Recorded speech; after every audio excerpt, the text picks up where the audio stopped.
We're learning about adjectives, more adjectives actually. If you want a refresher on the other adjectives we've learned, you can go back to the YouTube channel and find the original adjectives slideshow we did.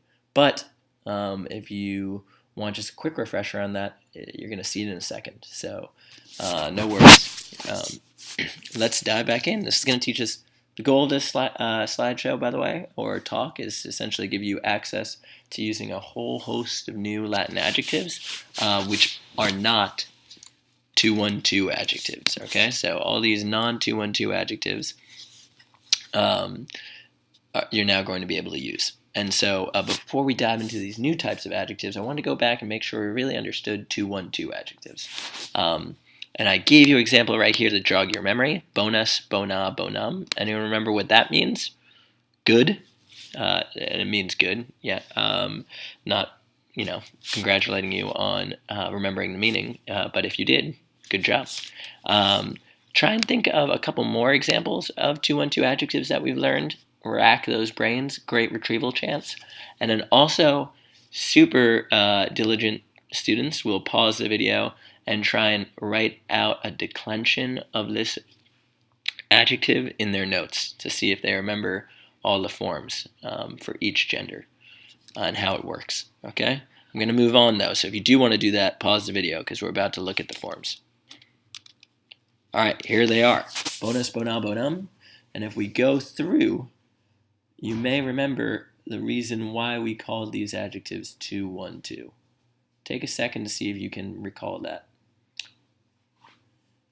It's because this is the second declension masculine noun forms, right?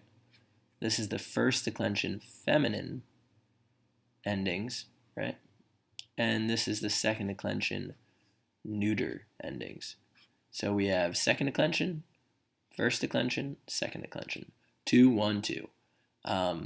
These forms were nice because there was nothing fancy about them. We had already learned, right, all these endings assigned to these same exact cases. So there wasn't too much new stuff to learn.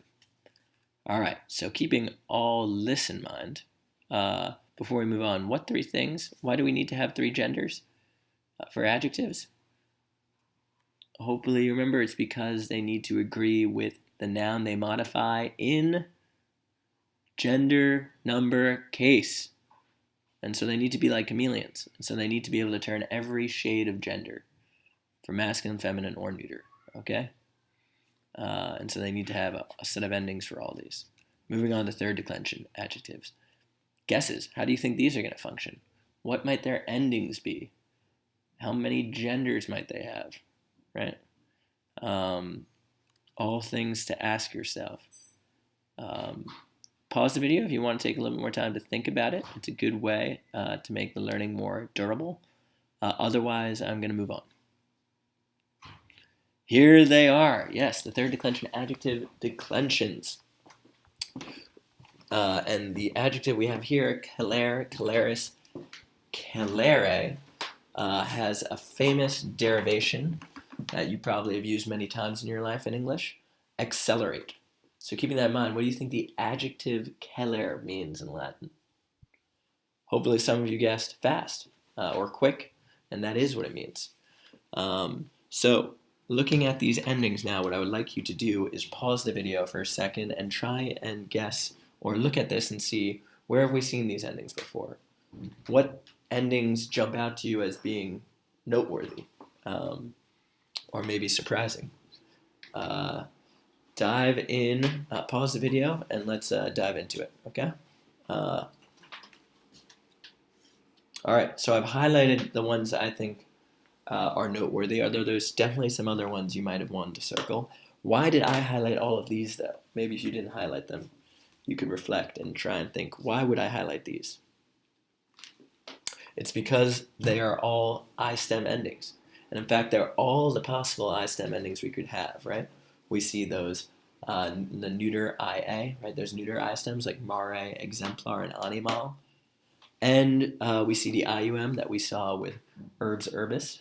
But now we notice that every gender, whether you're neuter or whether you're neuter feminine or masculine, all have that I with a macron in the ablative singular, which is so tricky. All right, so that's a big one that we're going to want to focus on remembering. Most third declension nouns have E's here, but if we're dealing with adjectives or I-stem nouns or neuter I-stem nouns, like mare, animal, and exemplar, we have I's with macrons in the ablative singular. All right, so there's the sense of it. Now there's one other thing, and that's really all. We've seen all these endings before. We're not really learning any new endings.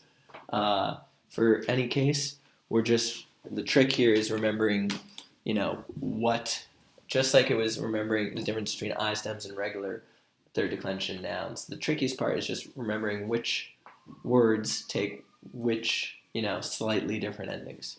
And so a nice thing about third declension adjectives is that there's no differentiation. All of them, no matter what adjective I throw at you, if it's third declension adjective, it's going to have these endings. Okay, so the last kind of quirkiness thing with third declension adjectives are things that we're going to refer to as, or are referred to as, terminations. There are 3 types of adjectives in the third declension. Third termination, 3 termination, 2 termination, and 1 termination. Okay? And all this really means is that 3 termination adjectives have 3, count them, 1, 2, 3, different nominative singular endings. Note again here, these are these 3 that we're talking about here, nominative singular. Now, 2 termination have 2 different ones, right? The masculine and the feminine are the same. The neuter is different, so there's 2 differences. These are all different, so there's 3 differences. 1 termination, as you might have guessed, has just 1 nominative ending for both the masculine, the feminine, and the neuter. And this is important. I mentioned this just because you want to be able to recognize something as being nominative singular, right? And this lets you know, and you want to also be able to recognize what gender an adjective is, and this is key for that. Also, I want to note how you're going to be able to tell what is a third, second, or first termination adjective when you look at it in the dictionary. If it's 3 terminations, you're going to see all 3 forms, okay? If it's 2 termination, you're going to see 2 forms, the fortis and that neuter form forte. The tricky one is telling between the second termination and the first termination, because the first termination also has 2 forms. The first one being its masculine, feminine, and neuter nominative. So what is the second form? Who can ascertain what would make sense for the second form? The answer is it is the genitive. It's the genitive form, and the reason why they have to put it in here isn't to confuse you and make you think it's 2 termination. It's because you need to know that the stem for Felix is actually going to be Felic. So all the other forms, I'm going to decline this as Felix, Felicus, Felici, Felicem, Felici. All right, I'm not going to build anything off of that X. So they need to give you the genitive so you know what the stem is for the other forms. Okay, so we're going to move on. I'm going to give you a chance to do a little comprehension check. These are some major questions that we addressed in this video. Pause the video and answer them. I'm going to move forward. We're almost done, I promise. All right, here are the answers. What are the differences? All possible I-stem differences, right? You're going to have, so what are the differences between these 2? This is something we've already done. It's all the possible differences, genitive plural, ablative singular, neuter, nominative, accusative, plural, right? You have IA versus I. You have I with a macron versus E. You have IUM versus UM. Those are the differences. What does the number of terminations of a third declension adjective refer to? Well, that is the number of different gendered nominative singular endings. Caler, caleris, calere has 3, for example, and would be called third termination. Then, keep in mind, every other form from there on out is going to be the same except for the neuter. Obviously, we're going to have the accusatives, right? The accusative is going to be calere because it has to match, and in the plural, it's going to be caleria because we're going to keep that little tweak difference. All right. Finally, what are the nominative singular endings of the adjective omnis omne? Omnis omnis omne.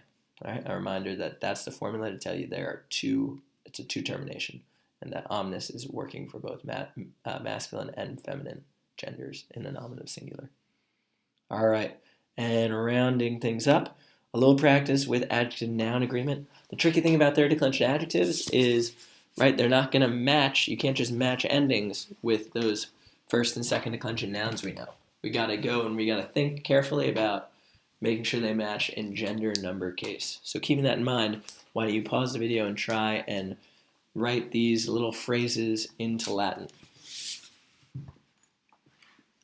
And here are the answers. Felix puer, the happy boy, right? Felix is nominative singular, puer is nominative singular masculine.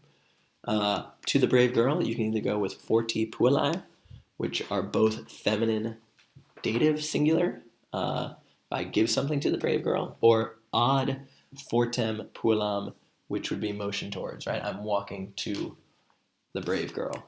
And that again is both feminine singular accusative here. Finally, with the famous farmer, cum agricola calebri. This works because they are both masculine ablative singular. And so even though the endings don't match, they do match in the key three things: gender, number, case. Alrighty, hope this was helpful, and don't worry, we're going to have plenty more practice of this sort of thing in class. Have a great rest of your night.